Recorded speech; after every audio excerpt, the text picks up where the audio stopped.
What's up? I'm Katie Cullen on day 4 of Anime Expo 2024, and I am here with Zeno Robinson. How are you doing today? I'm good. I'm tired. I'm good. Day 4 of AX will really do that. Sometimes it's just like when you do a 4-day. This is not my first 4-day con, but sometimes you do a con and you go 2 days, it flew by, right? And then you do 3 and you're like, oh, it flew by. And then you do 4 and you're like, all right, But it's fun. It's still fun. I would say we need 3.5, but Sunday kind of is the half day. Yeah, it is. Unfortunately, too. Like if Sunday was a full day, I'd feel like it'd be a complete con, right? Like if it also closed at 6. That way I could have time to go downstairs and buy everything that I want to buy. Right. I'm an Artist Alley person. I think that's got the best stuff at the con. And I was down there earlier, and I was like, oh, that's so cool, and that's so cool. I don't know if I'll have time to come back. And I was there early, like before people were like at their booth. So it was like, I won't have time to see this before it's all over, will I? Yeah, that's how I felt. Well, you have had a very busy convention. What have you been up to here? Tell us a little bit about your projects. Yeah, so here I've been actually co-hosting the event itself. Brandon McInnes as another incredible voice actor and an incredible host. He's been 13-hour days every single day, morning to close, covering Anime Expo, and I've been co-hosting alongside with him as a guest host for the convention. Yesterday, I moderated the Sonic X Shadow Generations panel for Sega, and I've also just been signing my own things. I have a signing table at the Marriott, so I've been meeting and greeting and signing and fining? I'm trying to find something that rhymes. It's day 4. We're not going to worry about rhyme scheme anymore. Right. But yeah, that's what I've been up to. It's been cool. It's the first time I've had my Go-Go Loser Ranger prints. So that's really, really fun. That I would love to talk to you about Go-Go Loser Ranger. Yeah. You are Fighter D, our protagonist. Yes. Tell us about, were you familiar with the property before you stepped into that role? Where did you find the voice? Just tell us a little about your experience with Loser Ranger. Yeah, I first saw it, of course, I was on a trailer on Twitter, and I was like, I was a big Power Ranger fan growing up. So I was like, oh, this looks interesting. Like, this is so cool. I'm probably going to watch this show. Then I auditioned for the show, and so in the audition, you had to audition like 2 different ways. There's a scene where it's D as the Fighter D, and then, he disguises himself as a human on occasion. So then there was also the human disguised voice. So there was the gremlin kind of, monster-y voice, and then there was like the edgy teen sort of voice. So like finding Fighter D's voice was very much like, Fighter D is a bit more cartoony. He's a bit more on the wilder side. He's a bit more on the sort of I guess I keep describing it as like a gremlin voice, even though it doesn't give gremlin for me, but the very like growly and aggressive sort of more elevated voice, and then I kind of sort of bring it down with his human disguise as D to make it more of like a mellow sort of moody teen. So you got to be able to flip back and forth, multitask. Do you ever do the Dan Green thing where you flip voices in the booth as you're recording? I wish that's that happens with D. But his disguises, like when he transforms, is so clear. But sometimes I do. Like there was a part where D was reforming himself, but also being the human. So in episode 1, and so like I had to like be D's voice that transitioned into his like human voice. And oh, that's fun. Yeah, it was really fun. Really hard to do, actually, but well. Actually, not really. But it's a technical skill that you have to like. It's about the placement of it. It's like, is he the human now, or am I too early? Kind of more thing. Yeah. It's like, no, it was hard to do, but I'm good at it. But I'm a professional. No, I have a wonderful team. And it's being dubbed at NYAV Post.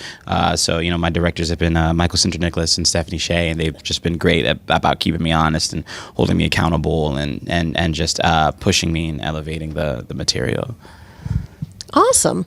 Now, I have to ask, because this is one of those shows where after the first episode or 2, it really starts taking people by surprise. Were you surprised at the content? Did you know once you got the part that it would be more of a Power Rangers Does the Boys vibe? Like, how much did you know once you were cast? I think I knew once I saw the trailer. It was kind of Power Rangers meets the boys. Like all the Rangers had a very sinister feel to them in the trailer. Very much like there's more here than just them being the heroes. I didn't know it was going to be about a regular fighter before being in the show. I didn't know what to expect, but I didn't know it was going to be about like one of the henchman creatures, which I think is a really interesting sort of perspective. And I think I sort of, it was hard. The story working on the anime didn't surprise me because I read the manga when I got cast. So everything that's happening is stuff that I was like knowing would happen. But the manga definitely did. Like the story itself did surprise me as I was reading it. I was immediately enraptured and sort of became kind of taken with it really, really quickly. So like it shot up like to some of my favorites of the manga I've ever read. Yeah, it is a wild one. Wild one for sure. So what I'm hearing is go watch Go Go Loser Ranger. Definitely go watch Go Go Loser Ranger. It's out right now on Hulu and Disney Plus.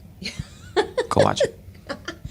And while we are talking childhood properties, but slightly less sinister, Right. you are in Pokemon Horizons. I am. Yes, I am. So I was in Journeys as Go, which is Ash's traveling companion, his last traveling companion. And now I'm Fuecoco and the voice of the Rotom phone.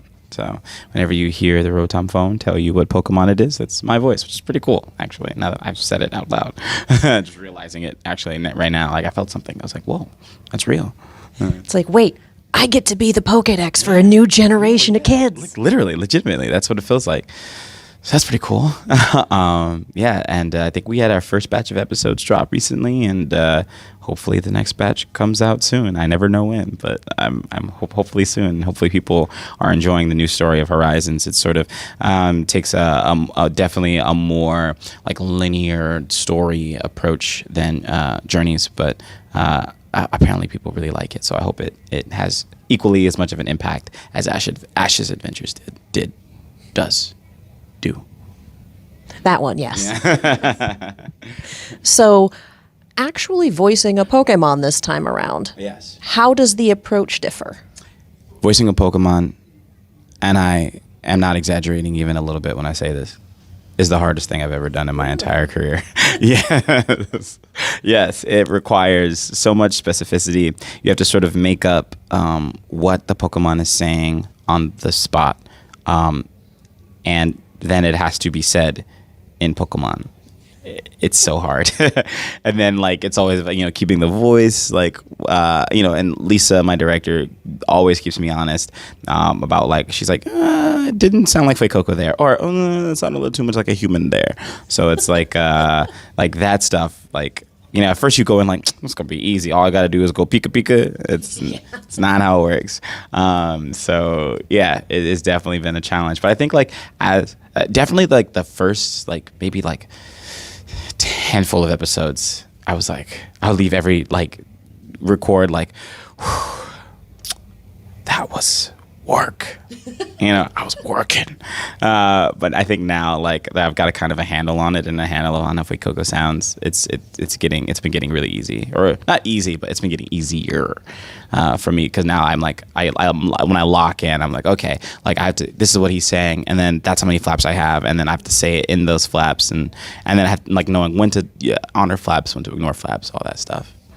So you're doing a lot of mental math and a lot of mental scripting before you even get to. Yeah. So they preview it, and then you have to do a lot of like mental like equations on like, okay, what's the combination of Fue and Co that will like justify these flaps? What is he saying? What's happening in this moment? How do I say it? And where's the voice? Okay, and you have like maybe 40 seconds to do all that. Yeah. So Deceptively simple, right? Deceptively simple, for sure. So Fuecoco is a fire starter, and everyone loves the fire starters. Yes. Was there any added pressure knowing that was the case? I don't think so. I don't think I felt because I also like fire starters, so it was never like I was like, I guess there was a little bit of like there was pressure in that he was a starter, like Fuecoco being a starter is like, oh, this is like you're gonna see Fuecoco everywhere. Like he's kind of one of the leads of the series, and one of the main Pokemon in this region, in this generation.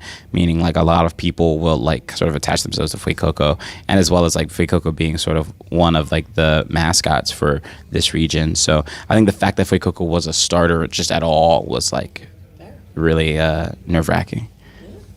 Well, it sounds like you're having a great time with it. I am.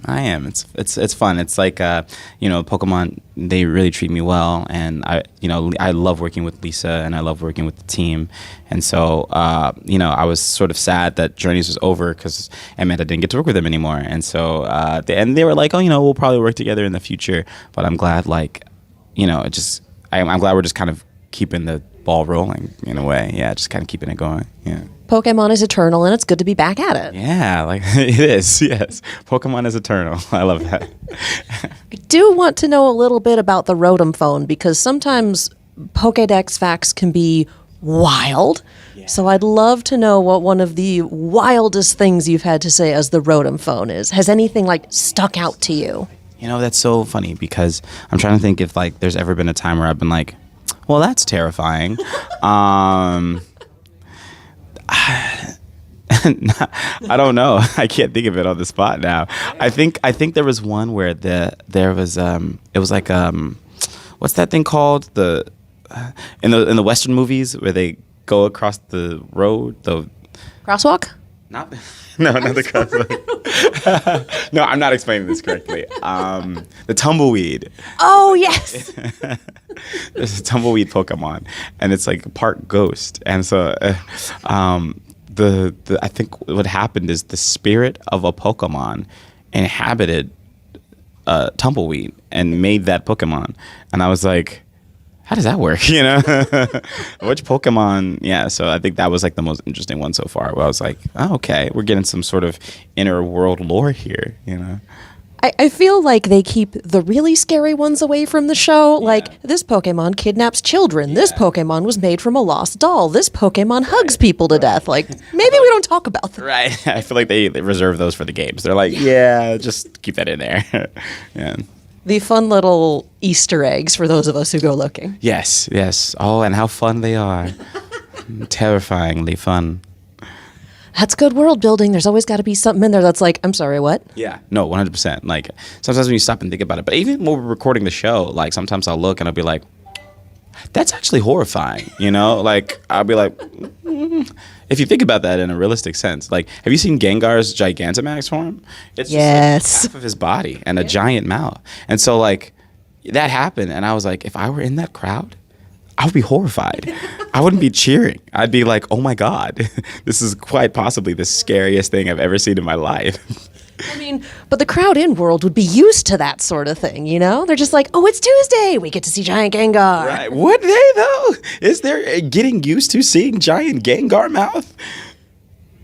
I don't know. I thought there's certain things we in the real world see every day that we're just like, no matter how many times I see that, I'll never get used to it, That's fair. There's always someone out there like, Gigantamax ain't natural. Right. Yeah, no, for real. All right. I have no good segue for this, but is there anything you'd like to say to your fans? I have no good segue for this either, but thank you. And I love you guys. And hopefully I get to see you at Anime Expo. Yeah, thank you so much for talking with us today. Of course. Thank you for having me. Yeah, and thank you for watching.